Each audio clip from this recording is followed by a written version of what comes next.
Hello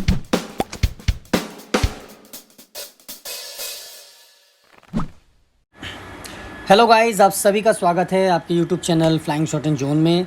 सो guys, SSC stenographer 2019 skill test में कुछ ही दिन बाकी हैं और इन लास्ट डेज़ में आपके स्किल टेस्ट की क्या स्ट्रेटजी हो सकती है, आप कैसे अपनी स्पीड को इम्प्रूव कर सकते हैं और इन लास्ट दिनों में आपको क्या करना चाहिए, मोस्टली आज हम उन पर बात करेंगे। उसके साथ साथ जो एसएससी ट्रांसक्रिप्टेड मैटर्स जो स्टेनोग्राफी टेस्ट में होता है उसका एवेल्यूएशन किन बेसिस पर करता है, किन एरर्स को फुल मिस्टेक्स में काउंट किया जाता है और किन को हाफ मिस्टेक्स में काउंट किया जाता है, आज हम उनके बारे में डिस्कस करेंगे। तो सबसे पहले हम बात करते हैं एवेल्यूएशन ऑफ ट्रांसक्रिप्शंस में मिस्टेक्स की बात करें उससे पहले कि आप लास्ट डेज़ जो आपके पास बचे हैं स्किल टेस्ट में आप क्या कर सकते हैं। देखिए गाइस, 15 से 20 दिनों में कोई ना तो स्टेनोग्राफी सीख सकता है, ना ही 80 वर्ड्स पर मिनट से 100 वर्ड पर मिनट्स में आ सकता है और ना ही कोई इन दिनों में अपनी बेसिक्स को कंप्लीट करके स्पीड को गेन कर सकता है। ये एक रियलिटी है। बट 15 to 20 डेज़ और इवन आप मान सकते हैं 1 मंथ में मोस्टली अगर आप स्किल टेस्ट देने जा रहे हैं और आपकी बेसिक्स क्लियर हैं, आप स्पीड में आ चुके हैं, आप इवन 80 to 90 to 100 वर्ड्स लिख सकते हैं, तो मुझे नहीं लगता है कि कोई अब बेसिक्स या फिर किसी अदर टेक्टिक्स में जाना चाहेगा बनिस्बत इसके कि वो अपनी प्रैक्टिस को रेगुलर रखेगा। सो गाइज़, सबसे सिंपल सा और एक नियम और एक फंडा है, जैसे मैथमेटिक्स में कहा जाता है practice makes a man perfect, similar यही है। आप जितनी प्रैक्टिस करेंगे स्टेनोग्राफी की, आपकी स्टेनोग्राफी उतनी ही ज़बरदस्त होगी। जितनी वर्ड पावर आप कैचअप कर पाएंगे उतना ही आपका ज़्यादा मोमेंटम बनेगा स्पीड अप के लिए। तो सबसे बड़ी बात यही है कि लास्ट डेज़ में आप ज़्यादा से ज़्यादा इवन एक एटलीस्ट आप अनसीन पैसेज करिए 800 और जिनका ग्रेड सी क्वालिफाई हुआ है 1000 और उसको इवन आप कम से कम ना केवल आप उसे रीड करिए उस 10 मिनट्स में जो आपको दिया जाता है, बल्कि आप उसको टाइप भी कीजिए अपने स्टिपुलेटेड टाइम में जो आपको एग्ज़ाम के टाइम में दिया जाता है और उसके बाद आप अपने एरर्स को भी काउंट कीजिए। ठीक है गाइस, उसके बाद आप अपने आप को एवेल्यूएट कीजिए और इन लास्ट डेज़ में आपको मोस्टली यही करना चाहिए। ठीक है गाइस, अनसीन पैसेज आपको ज़्यादा से ज़्यादा करने हैं अब इन लास्ट डेज़ में। सीन आप चाहें तो करें और आप चाहें तो ना भी करें, क्योंकि जब आप अनसीन कर लेंगे तो वो भी आपका एक तरीके से ऑलरेडी सीन हो जाएगा। जब आप उसको प्रॉपर टाइप करेंगे, रीड करेंगे और अपनी एवेल्यूएशंस को चेक करेंगे, आप एवेल्यूएट करेंगे अपनी ट्रांसक्रिप्शन को, तो आपका वो ऑलरेडी सीन कहलाएगा। सो गाइज़, आप ज़्यादा से ज़्यादा इस चीज़ की प्रैक्टिस करिए और जितना आप प्रैक्टिस करेंगे आपकी स्पीड बढ़ेगी। इसके अलावा कोई और नियम नहीं है, इसका कोई फार्मूला नहीं है, सिर्फ प्रैक्टिस और प्रैक्टिस। चलिए, अब एवेल्यूएशन की बात आती है, आप कैसे करेंगे, यानी कि मिस्टेक्स को कैसे काउंट किया जाता है। देखिए, मैं सबसे पहले एक मिथ्या को बता दूं, बहुत से यूट्यूब्स में और बहुत से लोग ये आपको कहते हैं कि भैया डॉट की एरर होती है, आप कॉमा नहीं लगाएंगे कॉमा की एरर होती है। कुछ पैसेजेस में ऐसे वर्ड्स होते हैं जो मोर देन 1 टाइम्स आते हैं, यानी कि कुछ ऐसे होते हैं जो वर्ड्स एक से ज़्यादा बार, यानी कि कई बार 10 बार 15 बार या 20 बार रिपीटेड हो जाते हैं। तो सबका यही कहना है कि अगर आपने एक शब्द में गलती कर दी तो यानी कि आपने 15 बार आया तो 15 बार गलती करी तो आपकी 15 मिस्टेक्स काउंट हुई। क्या ऐसा है? बिल्कुल ऐसा नहीं है। चलिए, आज हम कुछ 5 से 6 चीज़ें हैं जिनके अलावा कोई एरर काउंट नहीं होती है, आज हम उस पर बात करेंगे। एरर कैसे काउंट होती है आज मैं आपको बताऊंगा। देखिए, एसएससी पर क्लियरली इसका एवेल्यूएशन ट्रांसक्रिप्शन का कैसे किया जाता है, मिस्टेक्स कैसे काउंट होती है, उसका पीडीएफ है, आप उसे देख सकते हैं। इसके अलावा भैया एसएससी उसको ट्रांसक्रिप्शन को आपकी चेक करती है। जब एसएससी ने उस चीज़ को एवोल्यूशन का मापदंड दे रखा है साइट पर, तो आप अपने मन से क्यों कहानी बनाते हैं? सही है कि नहीं?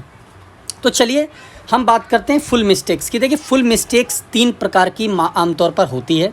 या तो हम किसी वर्ड को जो डिक्टेटेड किया गया है हम उसे भूल जाएं, यानी कि हमारे से वो ओमिट हो जाए, या फिर हम उस वर्ड की जगह मिलता जुलता हम दूसरा वर्ड सब्स्टिट्यूट कर दें, और या फिर हम उन दोनों के अलावा कोई एक अलग सा ही वर्ड अपने मन से डाल दें, यानी कि एक्स्ट्रा वर्ड डाल दें। यानी 800 का पैसेज है तो हम 801, 802 या 803 वर्ड कर दें, अपने हिसाब से एक अलग वर्ड उसमें ऐड कर दें। तो ये आमतौर पर 3 मेजर मिस्टेक्स में काउंट किया गया है।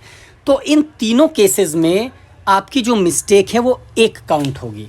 ठीक है गाइज़, पहली चीज़ तो ये है, ये आपकी फुल मिस्टेक्स में काउंट हुई। यानी कि आप अगर कोई भी वर्ड ओमिट करते हैं या आप उसे लिखना भूल जाते हैं, एक काउंट आपकी एरर होगी फुल मिस्टेक्स में। आप कोई भी वर्ड सब्स्टिट्यूट कर देते हैं, इस केस में आपका एक वर्ड काउंट होगा, एक एरर काउंट होगी।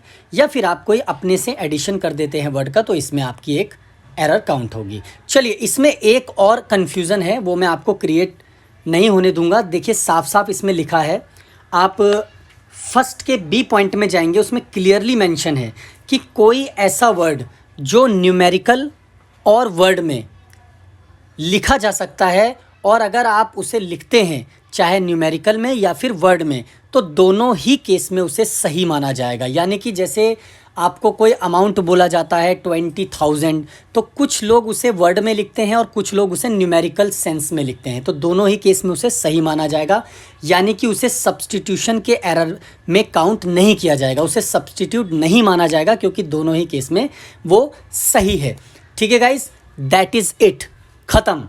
इसके अलावा फुल मिस्टेक्स में कुछ भी नहीं है, यही है सब कुछ, इसके अलावा कुछ भी नहीं है। आपको कुछ भी नहीं सोचना है इसके अलावा। चलिए अब हम आते हैं हाफ मिस्टेक्स में, ऑलरेडी 3। पहला, कोई ऐसा वर्ड जिसमें आप स्पेलिंग मिस्टेक कर दें, यानी कि जैसे आपने लिखा रमन, अब आप रमन में RA की जगह RE कर दें, एक आपने अल्फ़ाबेट की मिस्टेक करी, आपकी हाफ मिस्टेक काउंट हो जाएगी। मान लीजिए आप इस रमन में REM की जगह N कर देते हैं, यानी कि 2 आपकी स्पेलिंग मिस्टेक हो गई, तो इसको भी हाफ मिस्टेक काउंट किया जाएगा। लेकिन इन दोनों अल्फ़ाबेट के लिए आपकी 2 हाफ मिस्टेक नहीं होगी, आपकी मिस्टेक को एक ही माना जाएगा। यानी कि आप अगर एक वर्ड में एक से ज़्यादा मिस्टेक करते भी हैं, तो आपकी जो मैक्सिमम एरर काउंट है वो एक ही मानी जाएगी। यानी कि आप कमीशन है, आप कमीशन में डबल M की जगह 4 बार M डाल दे, 5 बार M डाल दे, आपकी जो एक एरर है उससे ज़्यादा काउंट नहीं होगी, आपकी एरर 1 तक ही लिमिट की जाएगी। ठीक है गाइस, चलिए सिंगुलर और प्लूरल का केस आप जानते हैं, यानी कि S और S नहीं लगाएंगे, उस केस में आपका हाफ काउंट होगा।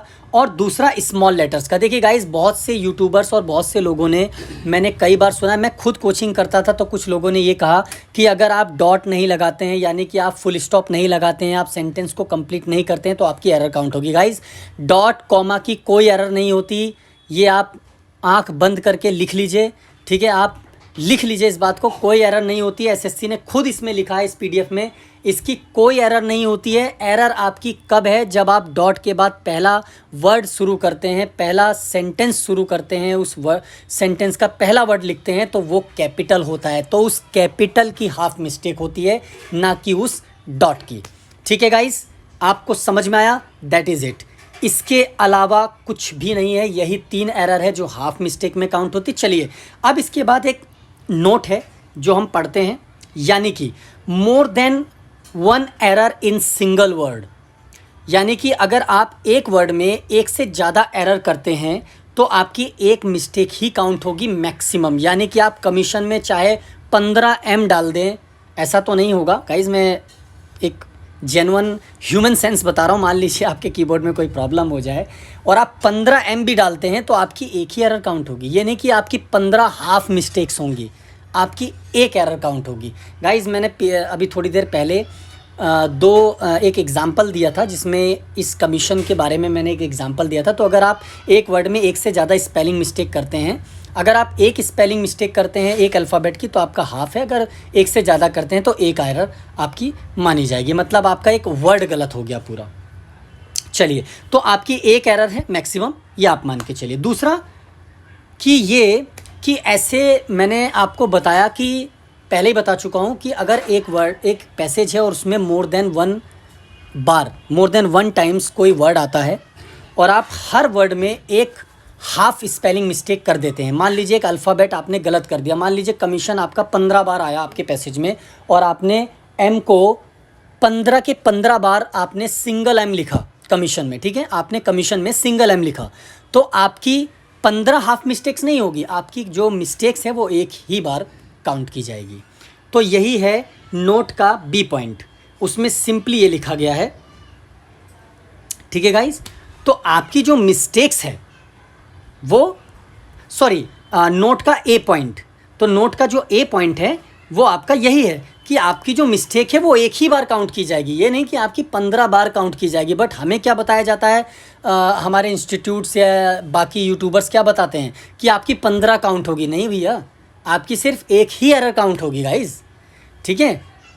ऐसा ह्यूमनली होता है कि आप 15 बार 20 बार सिली मिस्टेक्स कर दें, एक सेम वर्ड है तो इसलिए रिपीटेड हो जाता है। सो इसका मतलब ये नहीं है कि आपकी 15 या 20 मिस्टेक्स हैं, आपकी एक ही बार काउंट होगी मिस्टेक, चाहे वो हाफ हो या टोटल एक मिस्टेक हो। चलिए, इसके बाद B point, note B point की बात करें तो बी पॉइंट में ये है, देखिए कुछ ऐसे वर्ड्स होते हैं जो आप लिखते हैं, उसके लिखने के 4 से 5 तरीके होते हैं, जिसमें एग्जाम्पल भी है, आपने देखा होगा honourable chairman, honourable deputy speaker, honourable prime minister, honourable president, बहुत बार ऑनरेबल वर्ड आता है। और आपने कई मैगज़ीन्स में देखा होगा कि कई मैगज़ीन्स में ऑनरेबल को HON डॉट, कई मैगज़ीन्स में HON पूरा NORABLE, और कई बार H को कैपिटल और स्मॉल में भी लिखा जाता है। तो इसमें यही कहा गया है कि ऐसे वर्ड्स को सेम माना जाएगा और ऐसे वर्ड्स में एरर काउंट नहीं की जाएगी। यानी कि कुछ ऐसे वर्ड्स होते हैं जो स्पेसिफिकली एक से ज़्यादा तरीके से लिखे जा सकते हैं, उन वर्डों को काउंट एरर में नहीं किया जाएगा। चलिए, इसके अलावा साफ साफ नोट में सी पॉइंट पर लिखा गया है, candidates are not penalised for any type of errors और mistakes other than those described above. यही लाइन सब कुछ है गाइज, इस लाइन को आप पढ़ के समझ गए होंगे। जितनी भी एरर इस PDF में है उसके अलावा कोई भी एरर काउंट नहीं होगी। क्या इस PDF में कॉमा की कोई एरर काउंट है? क्या इस PDF में कोई डॉट की एरर काउंट है? एग्जैक्टली। सो क्यों लोग इतना वो फैलाते हैं कि डॉट की एरर है, कॉमा की एरर है, पैराग्राफ चेंज। भैया मैंने तो कितनी बार सुना है, पैराग्राफ चेंज नहीं करोगे तो एरर काउंट होगी। कहाँ लिखा है भाई? इस PDF में कहीं लिखा है गाइस? एग्जैक्टली। इसका मतलब आपको सीधा है, ये PDF है, यही सब कुछ है, ठीक है गाइस।